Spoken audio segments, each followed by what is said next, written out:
율법은 뭐를 하냐면 명령하는 것을 하라고 말하는 게 율법이에요. 당신이 사랑하시오. 당신이 열심히 하시오. 당신이 봉사하시오. 이게 율법이에요.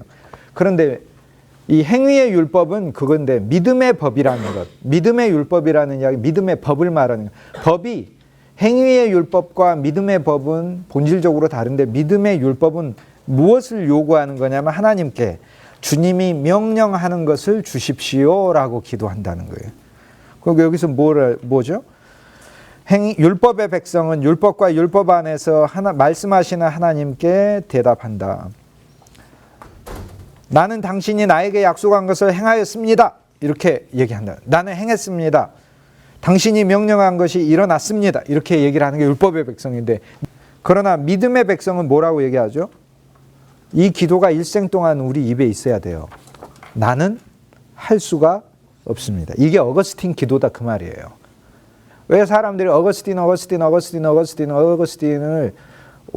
말로는 어거스틴 하지만 진짜 어거스틴이 가지고 어거스틴이 소망하고 어거스틴이 바랬던 그 신앙은 내 것으로 안 취해요. 전혀. 그거는 어거스틴을 모독하는 것이죠. 실은 진짜 어거스틴이 하는 말은 이 어거스틴 기도를 루터가 지금 인용해서 이야기를 하는 거예요. 믿음의 백성은 뭐라고 하냐면 하나님 나는 그것을 할 수 없습니다. 그리고 하지도 못했습니다. 그러니 주님이 나한테 명령하신 그것을 나한테 주옵소서. 주님이 이루어 주옵소서라고 기도한다는 거예요. 나는 하지 못했지만 그러나 그것을 하기를 갈망하고 있습니다. 내가 할 수 없기 때문에 행할 수 있는 내가 사랑할 수 없기 때문에 사랑할 수 있는 능력을 당신께 간청하고 간구합니다. 이것이 우리의 마음이어야 한다는 거예요. 그럼 우리가 구약에서 제가 지난 시간에도 말씀드렸잖아요. 자, 구약 이스라엘 백성들이 여호와의 계명을 어겨서 실패했네요. 우리는 그 기절을 보면서 무슨 생각해요? 아, 여호와의 계명을 어겨 실패했으니 여호와의 계명을 우리는 지켜야 되겠다 이렇게 생각하는 게 믿음의 백성이에요, 율법의 백성이에요? 그게 율법의 백성이에요. 그 기절을 보면서 우리는 뭐 느껴야 되는 거예요? 나 역시 아무리 내가 이들이 실패했다는 사실을 깨달았어도 나 역시 똑같이 할 수가 없다. 나한테 뭐가 필요한 거예요? 율법과 나 사이에 은혜가 필요하고 은혜의 주체이신 그리스도가 필요한 거죠. 그래서 그리스도가 나로 하여금 하나님 계명을 사랑하게 해주시고 나로 하여금 지킬 수 있는 능력도 주시고, 그래서 내 마음을 더 낮춰야 되는 거예요. 더 낮춰요. 언제나 낮춰야 되는 거예요. 이처럼 전자의 백성은 이제 여기까지 기도는 어거스틴의 기도고 따옴표가, 여기서부터는 루터가 하는 말이에요. 이처럼 전자의 백성은 교만하고 허세를 부리는 자들이고 후자의 백성은 겸손하고 자신을 낮추는 자들이 된다. 이 두 백성 사이의 진정한 차이는 바로 다음의 사실에 있다. 전자는 내가 행했다고 말하고 후자는 내가 할 수 있기를 기도한다고 말한다. 전자는 당신이 원하시는 것을 명령하십시오. 그러면 내가 행할 것입니다 라고 하나님께 얘기한다 이 말이에요. 하나님 나한테 명령하세요. 내가 행할게요. 이거 어떻게 보면 굉장히 믿음 있는 태도 같죠. 근데 어거스틴이나 루터의 눈에는 이것이 그리스도를 필요로 하지 않는 가증한 율법의 행위로 하나님 앞에 나아가는 것이다. 자, 그렇다면 우리는 단순히 그리스도를 어느 정도 수준으로만 믿는 거죠? 2000년 전에 그냥 세상에 잠깐 오셔서 내 죄를 위해서 죽으신 그 존재로만 믿는다. 그런데 로마서가 본질적으로 말하는 것은 무엇이에요? 그 그리스도가 내 안에 영으로 오셨고 누구든지 그리스도의 영이 없으면 그리스도인이 아니니라. 그리고 그 그리스도가 내 안에 영원한 생명으로 오셨고 그 생명이 법칙을 가지고 오신 거예요. 아무렇게나 오신 게 아니라 그 생명이 생명의 법으로 법칙을 가지고 오셔서 내 안에서 이제 그 법 안에 살게 하는 것이다 이거죠. 그러므로 전자는 내가 행했다고 말하고 후자는 내가 할 수 있기를 기도한다고 말한다. 전자는 당신이 원하는 것을 명령하십시오 하나님, 그러면 내가 행할 것입니다 라고 말하는 것이 행위의 율법을 따르는 자들의 태도이고, 후자는 믿음의 법이란 주님 당신이 명령하는 것을 내게 주십시오, 내가 할 수 있도록 해 주십시오 라고 말한다. 전자는 그들이 이미 의의를 획득했다고 자신에 차서 자기 의의를 자기 안에서 발견했다고 자부하는 것이고, 후자는 하나님의 의의가 나를 통해서 나타나기를 기도하는 것이다. 그러므로 새로운 백성, 믿음의 백성은 영적인 백성, 이게 세 개 같은 말이죠. 새로운 백성이요, 믿음의 백성이요, 영적인 백성이죠. 반대말은 옛 사람의 백성이요, 믿음의 백성이 아니라 행위, 자기 행위로 나가려는 백성이요, 영적인 백성이 아니라 육체의 백성이 되는 거예요. 육체의 백성은, 전 삶은 다음과 같은 것이다. 새로운 백성은 마음의 탄식을 가지고, 주 예수님, 난 할 수 없습니다. 행위로 절규하고, 내가 했지만 이 행위가 하나님 나의 의의가 될 수 없습니다. 육체의 행위를 가지고 갈망하고, 그 안에 믿음이 있기를 갈망하고 찾고, 그리스도를 찾고 기도하는 단 한 가지는 항상 의롭게 되고 결코 물러서 있지 않고 이미 의를 얻었다고 생각하지 말고, 어떤 행위도 이미 얻은 의의 목적으로, 내가 어떤 행위를 했다고 그것이 내가 얻은 의의 근거가 된다고 절대 생각하지 말고. 그러면 이것도 있어요. 내가 회개했는데, 회개했으니까 내가 구원받았다. 내가 회개해서 구원받았다고 합니까? 그럼 회개가 내 공로가 돼버리네. 나는 회개해서 구원받은 게 아니에요. 은혜로 구원받은 거예요. 회개란 뭐예요? 그리스도를 미워하다가 그리스도를 사랑하겠다고 돌아선 게 회개인 거예요.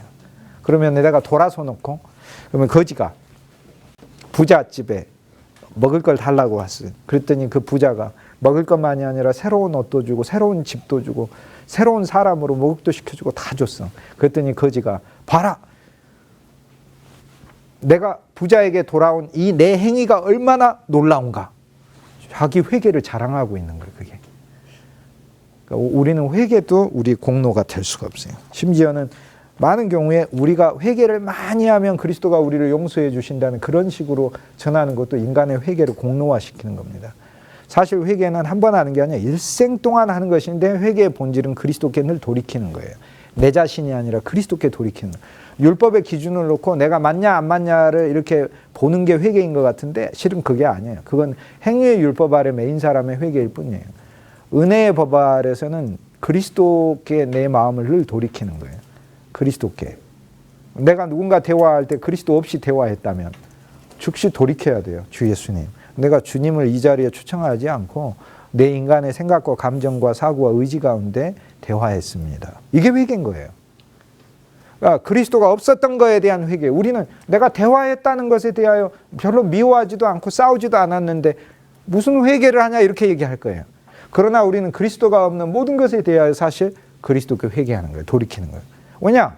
그리스도가 있으면 평강이 있고, 그리스도가 있으면 빛이 있고, 그리스도가 있으면 능력이 있고, 그리스도가 있으면 생명이 있고, 그리스도가 있으면 변화가 있고, 그리스도가 있으면 새로움이 있고 창조가 있는 건데, 그리스도 없이 하는 모든 것은 옛사람의 반복 행위니까 그리스도 없이 대화하면 사실상 사망이 있고 사람 떠보기만 있는 것이고 서로 실갱이가 있는 것이고, 내적으로 외적으로 육적으로 좋은 말 주고받아 쓰고 내적으로는 평강도 없고 속에 흐름도 없고 그 사람 만나면 짜증만 나는 것이고 이렇게 되는 것입니다. 그래서 이제 진정한 회개는 그리스도께 돌이키는 것이다. 그러므로 그 밑에 보면 사도 바울이 사람이 의롭다 하심을 얻는 것은 율법의 행위에 있지 않고 믿음으로 되는 줄 우리가 인정합니다. 그럼 믿음으로 된다는 얘기, 이 믿음의 대상, 그리스도가 우리를 의롭게 하신다. 그리스도가 우리의 의이시다라는 이 믿음을 가리키는 거예요. 그는 칭의를 추구할 때 일어나는 행위에 내가 어떤 행위, 좋은 선행을 해가지고 하는 그런 의를 말하는 것이 아니라, 그런 행위는 더 이상 율법의 행위가 아니라 나를 의롭게 하는 행위는 믿는다는 것 자체가 행위예요. 은혜를 누리는 것 자체가 나의 행위예요. 그러면 하나님이 나에게 필요한 행위를 하나 요구하시죠. 하나님이 너는 행함이 있어야 된다 그렇게 얘기할 때 우리가 하나님께 보일 수 있는 행함이 하나가 있어요. 믿는 행위. 그죠? 하나님의 은혜를 누리는 행위. 그죠? 우리는 얼마나 주님 은혜를 못 해. 그럼 주님 은혜로, 은혜라는 무엇이냐? 비유에 예수님이 얼마나 많이 얘기하셨어요. 삭개오 보세요. 그리스도가 율법으로 대하셨습니까? 율법으로 대해서 삭개오야, 넌 나 만날 자격도 안 돼. 좋다. 그러면 내가 좀 긍휼을 베풀어서 네가 이런 일을 행하고 오면 내가 네 집에 들어가서 잠자는 영광을 주리라. 아니에요. 진짜 삭개오를 거룩해 하시는 건 그리스도가 거룩해 하셔요. 삭개오야, 너는 내가 네 집에 들어가야 네 집이 깨끗해진다. 나는 우주적인 씻는 물이기 때문에 그렇다. 나는 우주적으로 소멸하는 불이기 때문에 난 네 집에 들어가야 된다. 나를 영접해라. 그것이 바로 너의 회개인 것이다. 그것이 네가 거룩해지는 것이다. 결국 이후에 나오는 삭개오의 모든 선행은 그리스도로부터 나오는 거죠. 그리스도의 마음으로부터. 이것도 삭개오가 스스로 돌이켜서 내가 선행을 행해야지 이렇게 생각한다면 우리는 여전히 인간의 공로 중심으로 하나님 말씀을 바라보는 자가 돼요. 자, 그러면 우리의 많은 설교들이 우리는 어떻게 하고 있어요? 당신이 열심히 전도하십시오. 당신이 열심히 사랑하십시오. 당신이 회사에서 그리스도의 빛이 되십시오. 그리스도의 소금이 되십시오. 사실 우리는 뭐를 던지고, 우린 거짓을 말하는 건 아니에요. 그런데 우리는 뭐를 던지고 있는 거죠? 다 율법을 던지고 있는 거죠. 어거스틴과 루터가 본질적으로 말하는 건 뭐예요? 당신이 직장에서 빛이 되기 위해서 당신에게 필요한 게 있다는 거예요. 그 직장에서 뭘 누려야 돼요? 하나님의 은혜, 그리스도를 누려요. 그리스도도 어떤 그리스도를 누려요? 율법의 그리스도를 누리는 게 아니라 은혜의 그리스도를 누리는 거예요. 그건 무슨 얘기예요?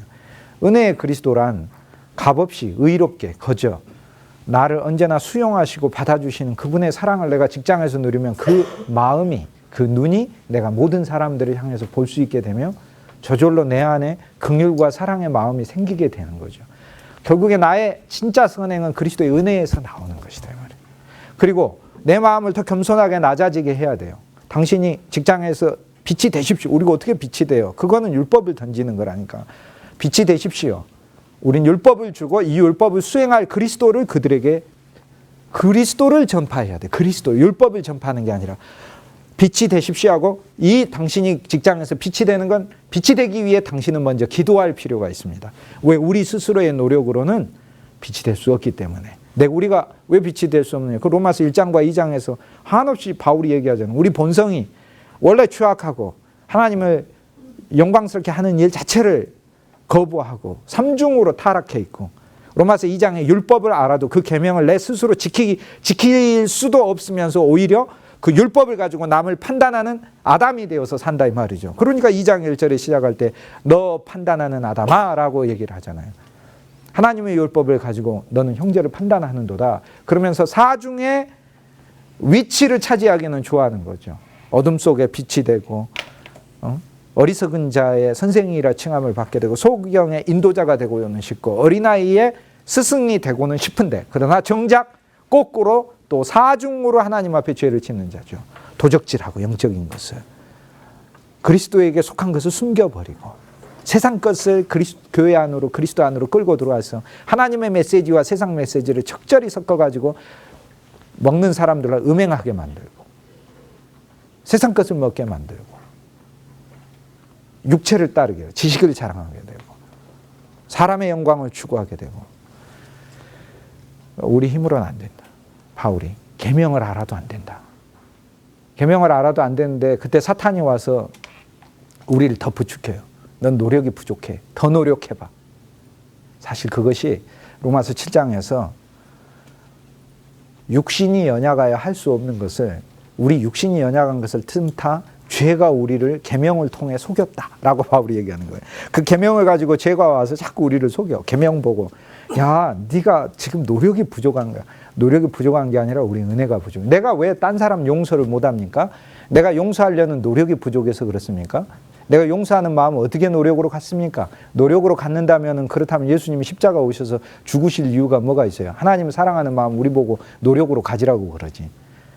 그리스도의 은혜가 내 안에 누려지고 그 은혜의 선물은 영원한 생명이라. 그 영원한 생명이 내 안에서 커질 때 나는 비로소 다른 사람을 용서하고 말고의 존재 자체가 안 되는 사실을 깨닫게 되는 거죠. 나는 그제서야 비로소 주님, 내가 누구를 용서한다는 말 자체가 사실 참 말이 안 되는 소리군요.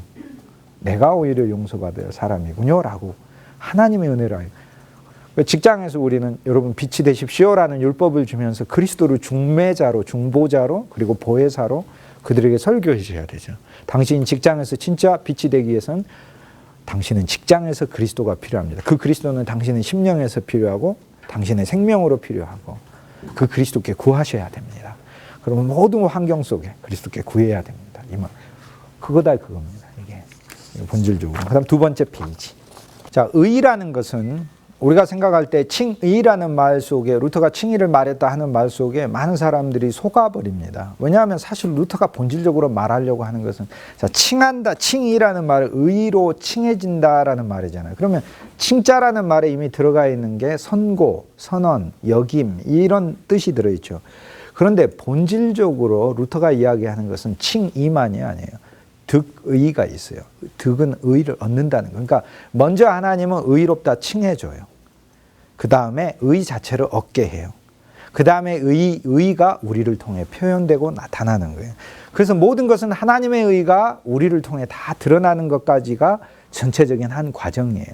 그런데 루터의 신앙과 신학에 대해 정작 제대로 된 이해를 하지도 못하고 어떤 루터의 저작도 읽지 못한 채 우리가 알고 있던 그 기독교의 기본적인 틀 안에서 우리의 관념으로 구약과 신약을 바라보고 종교개혁하고 아무 상관이 없는데도 종교개혁 교회라고 스스로 착각하고 있으면서 믿으면서 실상 오늘날의 많은 교회의 모습들이 루터가 본질적으로 제기하고자 했던 참 개혁의 신앙과 멀어져 있는 거예요.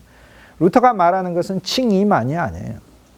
먼저 그래서 루터는 로마서 4장에서 아브라함을 예로 들면서 뭐를 예로 드는 거죠? 아브라함이 약속을 받았을 때 이를 믿었다. 그를 믿음을 의로 여겼다. 이렇게 얘기해요. 그리고 4장의 맨 마지막에 되면은 우리 죄를 위하여 예수는 내어준 바 되고 우리의 의를 위하여 그리스도는 살아나심이 되었다. 놀라운 얘기를 하는데 자 이게 무슨 얘기입니까? 자 아브라함으로 한번 가보십시다. 아브라함은 이게 하나님 주신 약속이 뭐죠? 아브라함에게 여러 개의 약속을 하셨어요. 첫째, 아들을 주리라. 그죠? 두 번째, 이 아들을 통해 많은 자손이 나게 하리라. 세 번째, 많은 자손이 나게 해서 땅을 차지하리라. 그 다음에 네 번째, 그 이름을 창대케 하리라. 그리고 너희로 인해 모든 민족이 복을 받게 하리라. 다섯 번째, 그 다음 여섯 번째, 주신 게 또 하나가 있어요. 온 세상을 상속하리라. 온 세상을 상속하리라. 이것이 아브라함에게 주신 복이에요. 복들이에요. 그런데 이 모든 것은 어디서부터 출발하느냐면 아들을 주시리라부터 출발해요. 왜냐하면 그 아들이 이삭이고 이삭이 야곱이 유다 그리고 다말에게서 베레스 세라 베레스 헤스론 람은 아미담 나손 살몬 보아스는 이세는 다윗왕 그리고 솔로몬 르호보암 아비야 아사 계속해서 내려가기 때문에 예수 그리스도까지. 그러니까 결국에 갈라디아서 3장 16절에 그 아들이 누구냐면 예수 그리스도라고 얘기하잖아요. 아브라함에게 약속하신 것은 많은 아들을 약속한 게 아니라 한 자손을 약속했는데 이 한 자손은 곧 그리스도 예수니라. 그러니까 이삭도 모형이에요. 그리스도를 낳기 위한. 그러니까 이삭한테 언약을 또 주는 거예요. 하나님 나타나서. 이삭아, 너에게 자손이 있어. 이 자손이 온 땅을 차지할 것이다. 그러니까 이삭도 모형이에요. 이삭도. 그러나 어쨌든 간에 아브라함에게 약속을 주셨고 이 약속들, 이 총체적인 이 약속들, 많은 민족이 복을 얻고 복의 근원이 되고 그 이름이 예수의 이름이 창대케 되고 그 첫 번째로부터 이 모든 복들은 시작하는데 첫 번째 복이 아들을 주는 거예요. 아브라함에게 아들 준 게 이삭이죠. 근데 이삭이 본질이 아니라고 얘기를 하잖아요. 히브리서 11장에 이삭이 본질이 아니라고. 누가 본질이냐면 히브리서 11장 믿음장을 이야기하고 12장 1절에 그러므로 모든 믿음들의 저자이시오. 구약에 있는 모든 사람들, 모든 믿음들의 종결자이신 예수를 바라보자. 예수 그리스도인 거예요. 그 예수 그리스도가 모든 씨들의 종결이신 거죠. 모든 씨들의. 자, 그러므로 바울이 왜 로마서 4장에서 아브라함을 예로 드는가? 로마서 4장에서 바울이 아브라함을 예로 드는 첫 번째 이유는 아브라함에게 믿음의 사람이 구약이 많은데 제일 먼저 바울이 예로 드는 것은 사실상 아브라함의 믿음을 예로 들어요. 왜냐? 약속에 대한 믿음이었기 때문에 그렇고 그 약속들, 이 많은 약속들 중에서 첫 번째 약속이 이루어지지 않으면 어떤 것도 이루어지지 못해요. 땅을 차지하리라는 많은 자손이 있지 않고서는 땅을 차지할 수가 없고요. 그죠? 많은 자손이 나기 위해서는 한 자손이 나오지 않고서는 얻을 수가 없고요. 이 모든 자들에게 복의 근원이 된다는 것도 이 한 아들이 태어나지 않고서는 할 수가 없어요. 그에게 육신적으로는 이삭이었지만 이삭이 가리키고 또 이삭에게 새 언약을 줘서 아들이라. 그게 야곱인 줄 알았더니 야곱이 아니고 또 누군가를 가리키고 야곱에게 하나님이 또 나타나셔서 너의 후손을 통하여 땅을 주고 너의 후손에게 내가 복을 주고 너의 후손이 하늘의 별처럼 바다의 모래처럼 많게 하여. 또 야곱이 다가 아니라는 걸 알았어요. 야곱도 또 누군가의 인생을 지칭하는 거예요. 그게 누구예요? 그게 그리스도 예수죠. 그러므로 아브라함이 어떤 약속을 받은 거예요? 아들이 태어난다는 약속을 받았다. 근데 그 아들의 실제는 누구냐? 그리스도 예수다는 거예요.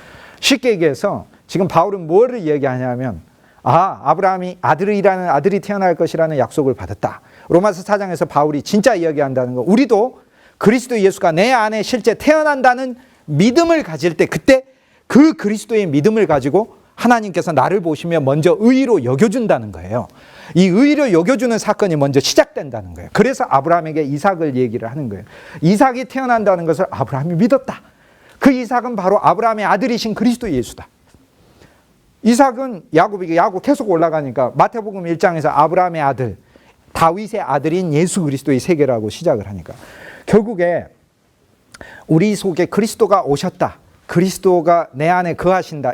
이 믿음을 가질 때, 내가 아직 연약하여 내가 잘 모르지만 이 믿음을 가질 때 하나님은 나를 의로 여기시고, 그 다음에 이 그리스도 예수가 의 자체가 되셔서 내 안에서 잘하시는 게 아들이 태어나는 거죠.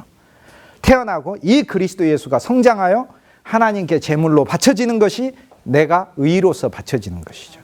그러니까 이 3단계 의를 사실 로마서에서는 이야기를 해요. 이 3단계 의를 가지고 바울은 세 과정을 통해 설명을 하죠. 먼저 너희 속에 그리스도가 오셨다는 믿음을 가져라. 아들, 아브라함에게 아들을 줬다는 약속을 갖듯 너희도 육신된 조상인 그 아브라함의 후손으로, 이 아브라함은 모든 사람을 위한 편이, 그러니까 내 표다. 그래, 그 믿음을 가져라. 그런데 이 믿음을 가지면 그 다음에 하나님께서 그 그리스도 예수가 너희 안에 아들이 태어나듯 태어나게 하시리라. 그 다음에 이 그리스도 예수를 통해 그리스도 예수의 이름이 너를 통해 창대하게 되고, 이 그리스도 예수가 너를 사용하셔서 너의 인생이 복의 근원이 되게 하실 거고, 이 그리스도 예수와 너가 하나 되어 하나님의 거대한 왕국에 새로 참여하게 될 것이다. 이 약속을 준다는 것이죠.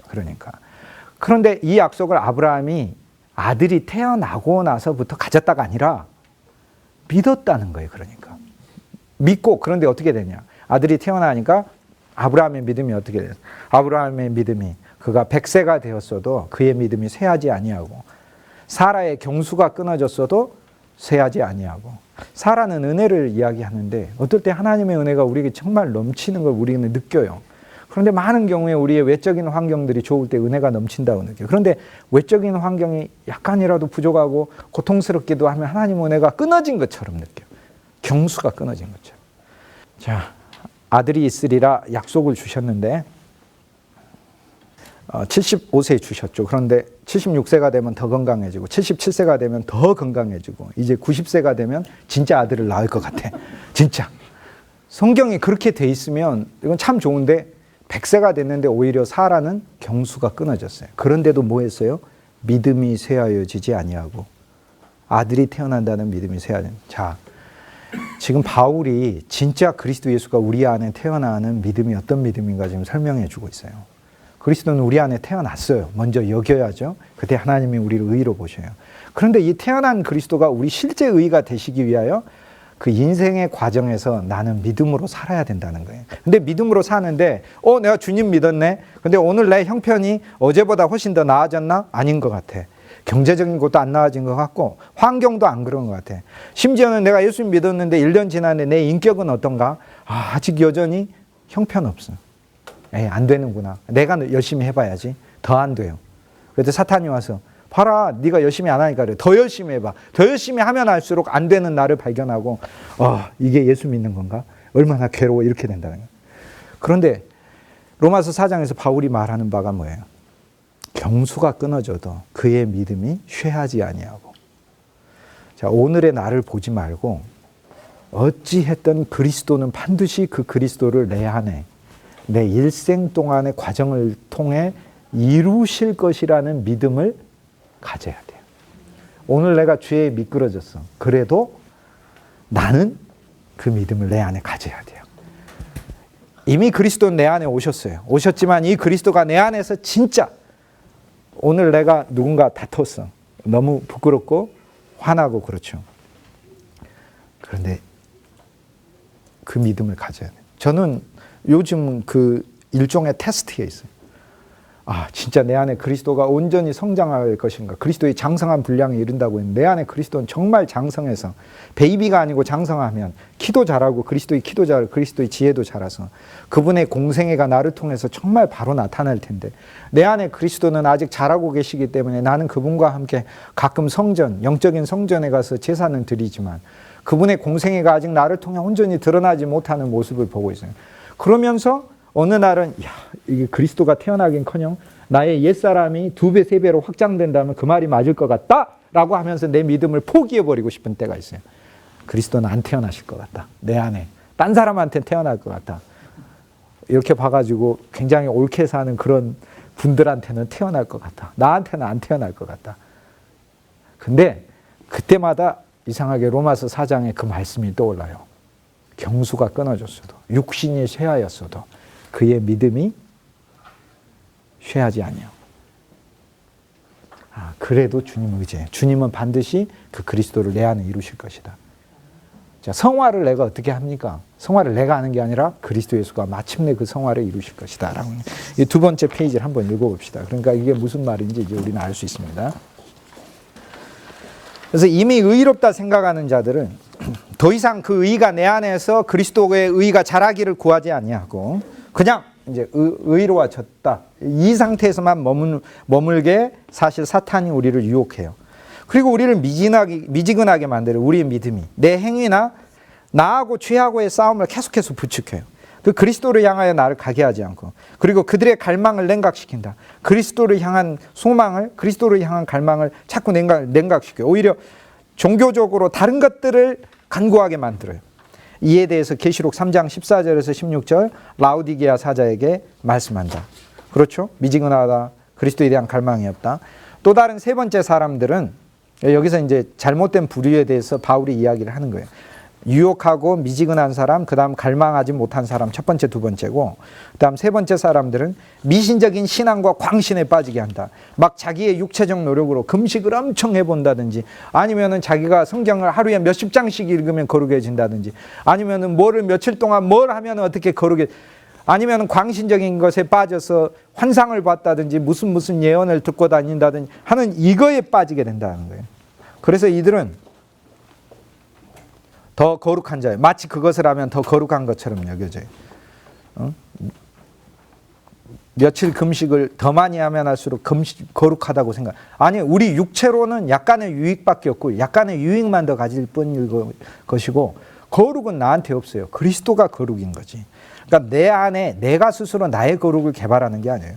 그리스도 그분이 더 얻어지는 게 거룩이에요. 그래서 이미 의를 획득하여 완성한 것처럼 여기는 자들은 미지근하지 않고 열심인 사람들을 깔보고 불타는 열정으로 행위하며 그리고 교만하고 모욕적으로 내려다보는 다른 사람들을 자신들에게서 분리한다. 네 번째 다른 사람들은 압박을 받아 순결하고 거룩하고 모든 죄에서 자유로운 자가 되려고 사실 애써요. 힘써요.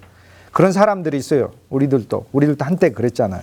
안 하다 포기해버렸고 했는데 근데 포기한 거 잘했어요. 근데 그리스도가 하실 거라는 믿음을 가져야 된다 이거죠.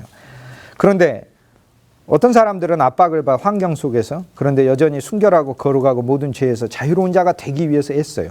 순결한 자가 되려고 애쓰고 근데 이 애쓰는 것도 어리석은 수고이다. 그들이 죄를 짓고 그 악한 것이 그들을 엄습하는 것을 알게 되면 사탄은 그들을 심판받을 것이라고 사탄이 오히려 거꾸로 와서 위협해. 너는 심판받을 거야 이렇게. 그들의 양심을 불안하게 만들어 거의 절망에 빠지게 만들어요. 그래서 그리스도로부터 더 멀어지게 만들어요. 예수님한테 실족하게 만들어요. 예수님한테 실족 안 하는 게 복이 있다고 했잖아요. 예수님. 사탄은 각 개인의 욕망을 파악하여 그에 맞게 개개인을 시험한다. 이 네 번째 부류의 사람들이 불타는 열정을 가지고 의의를 추구하는데 자기 의의를 추구해요. 그런데 사탄은 그들에게 그 반대를 쉽게 설득할 수는 없다. 즉 그 반대는 그리스도의 의의를 설득할 수는 없고 그래서 그는 처음에는 그들의 계획을 지지하여 그들이 모든 악한 욕망을 벗어버리는데 지나치게 서두르게 한다. 그러니까 마음을 접어갖고 예수님을 포기하게 만드는 것은 할 수 없으니까 사탄의 방법은 이런 사람들한테는 하는 법이 뭐예요? 빨리 거룩하게 돼야지. 서두르게 만든다 이 말이에요. 그리고는 그들이 그것을 할 수 없을 때 그들을 슬퍼하게 하고 좌절하고 소심하고 절망하고 그리고 무엇보다도 양심이 매우 불안하게 만든다. 그러므로 우리가 죄 안에 머물러 있고 하나님의 자비와 죄로부터의 구속에 대한 소망 속에서 탄식하는 것 외에 남아있는 것이 없다. 우리에게는 없어요. 너무 급하게 회복되고자 하는 환자는 확실히 더 심하게 재발할 수 있는 것과 같이 우리는 점진적으로 치유되어야 하고 많은 약함을 일정 시간 동안 견디어야 한다. 이게 아브라함 믿음이죠. 그래서 우리 안에 진짜 그리스도가 성장하시고 완성될 거예요라는 믿음을 가지고 오늘의 나의 넘어짐이 있어도 그것도 하나의 과정이고요. 단시간에 이것을 이루려고 사탄은 막 오히려 우리를 부추기는 광신적 열정으로 우리를 몰고 가는데 거기에 속아 넘어가지 마라. 우리가 죄를 완전히 제거하지는 못한다 할지라도 우리가 죄를 싫어하는 것만으로 그리스도는 충분하시다. 왜냐하면 그리스도께서 모든 죄를 우리가 싫어하기만 하면 짊어지시기 때문이다. 그렇죠. 그래서 그것은 더 이상 우리의 죄가 아니라 그리스도의 죄인 거예요. 그리고 그리스도가 지셔요. 마찬가지로 그리스도의 의는 우리 자신의 의가 되었다. 두 번째 페이지에서 그러므로 로마서 4장에서 이야기하고 있는 바를 루터가 여기서 개료적으로 설명하고 있어요. 자, 오늘 많은 성도들이 나는 주님의 뜻대로 못 사는 것 같아 라고 얘기를 하죠. 사역자들도 마찬가지. 그런 무수한 테스트에 우리는 매일 놓이고 있어요. 그때 이것이 믿음의 테스트예요. 어떤 믿음이에요? 그리스도가 안 하시는 것 같아. 내가 봐서는 나는 포기해버린 것 같아. 나는 오히려 하나님이 니므롯 아니면 가인 아니면은 바로 아니면 느부갓네살로 사용하시려고 하는 것 같아. 근데 그때 믿음을 적용해야 돼요. 아니다. 때가 되면 진짜 그리스도는 날 통해 나타나실 것이다. 사실 구약은 아직 오지 않은 그리스도에 대한 믿음이었지만 히브리서 12장 마지막 절에 보면 우리는 훨씬 더 낫대요. 그들보다. 왜 나아요? 우리의 믿음은 그들보다 약할지 모르지만 그들은 믿음이 바라는 것들을 갖지를 못했어요. 믿음의 바라는 것들의 실상으로 믿음만 가지고 있었어요. 실체이신 그리스도를 소유하지 못한 채 아직 멀리서 바라보기만 하고 있었어요. 그러나 우리는 주 예수님을 믿어서 이미 실제를 이미 소유했어요. 이젠 실제를 소유. 우리한테 필요한 것은 이제 믿음인 거죠. 구약의 사람들에게 필요한 건 그들은 이미 믿음이 있었고 그들에게는 실제가 필요했고 이미 우리에게는 이제 실제를 소유하고 있고 우리에게 필요한 건 믿음이에요. 그렇다면 나는 과연 거룩해질 것인가? 오늘의 나를 넘어지게 하는 모든 것들이 있다 할지라도 그분은 반드시 그 약속을 지키실 것이라는 그 믿음이 내게 있어야 된다. 그러니까 결국에 루터가 말하는 믿음이 이제 우리가 어떤 믿음인지 알겠죠. 그렇죠?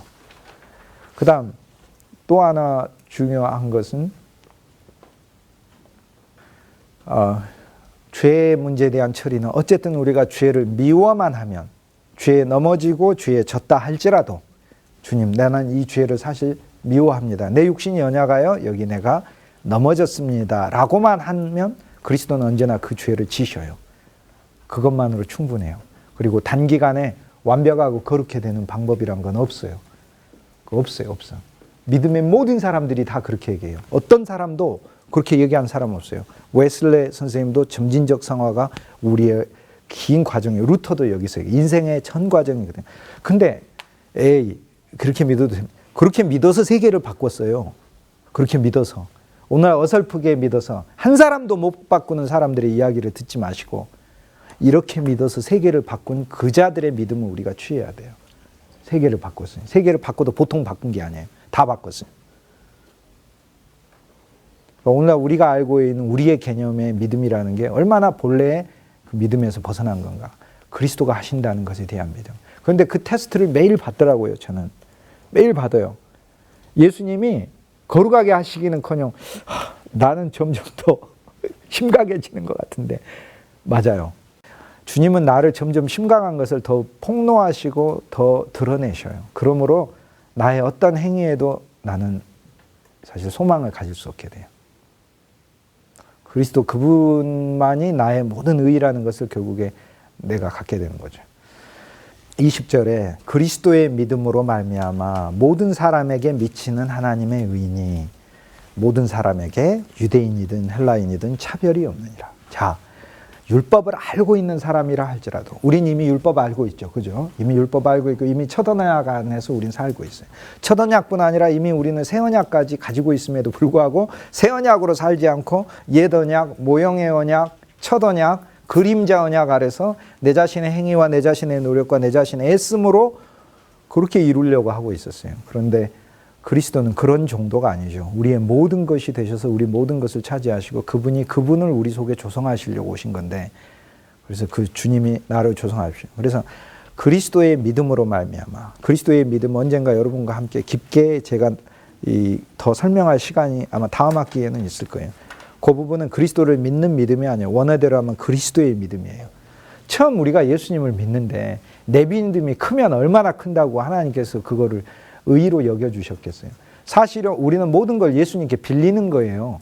다 빌리는. 왜냐하면 빌리는 게 아니에요. 빌린다는 말도 틀린 말이에요. 예수님으로부터 선물을 받는 거예요. 그리스도가 내 안에 오시면서 예수님이 나한테 믿음이 있어야 하나님 나를 의의로 여기는, 나한테 믿음이 부족하니까 예수님 뭐라고 얘기하시냐면, 네가 나를 믿는 믿음이 조금이라도 있는데 좋다. 나는 그것을 의의로 여기지만 하나님 아버지는 사실 너의 그 믿음을 보고 나를 의의로 여기는 게 아니고 내가 네 안에 있어서 나 예수 그리스도가 하나님을 믿는 나의 믿음을 보시고 너를 의의로 여기신다. 이렇게.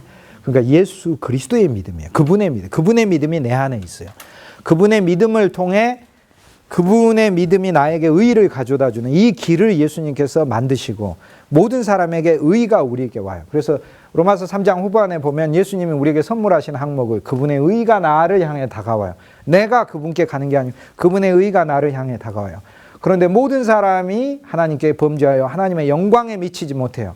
이제 거대한 지성소 안에 하나님의 가장 품까지 보이지 않는 하늘 성전의 가장 깊숙한 곳까지 대제사장 외에는 아무도 못 들어갈 정도로 이렇게 막혀 있어요. 못 들어가요. 하나님 영광에 못 들어가요. 그런데 그리스도 예수의 성전들의 번제단에서의 구속으로 말미암아 우리가 값없이 은혜로, 이 두 가지 항목은 일생 동안 수천 번 수만 번 우리가 설교해야 돼요. 값없이 은혜로. 이거는 이례적 사건이 아니에요. 의롭게 되었느니라. 의롭게 하시느니라. 의롭게 하시느니라. 값없이 은혜로 일생 동안 우리를 이미 의롭게 하시고 지금도 의롭게 하시고 앞으로도 더 의롭게 하신다는 언제나 현재의 응이에요.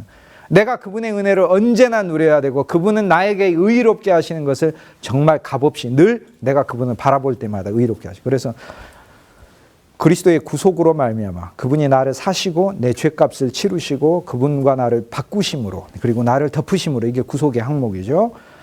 번제단 뜰에서 이루신 구속으로 나를 성소 안으로 이끄시고 지성소 안에 이르러서 마침내 그분의 피를 믿는 믿음을 통해 대제사장이 피를 들고 지성소 안에 들어가서 언약궤 뚜껑 위에 시은좌 위에 속죄소 위에 7번 뿌리듯이 그리스도 예수를 그 시은좌 하나님의 영광의 충만이 있는 장소로, 긍휼과 은혜의 보좌가 있는 히브리서 6장에서 이야기하는 은혜의 보좌로 그리스도를 만드셨느니라.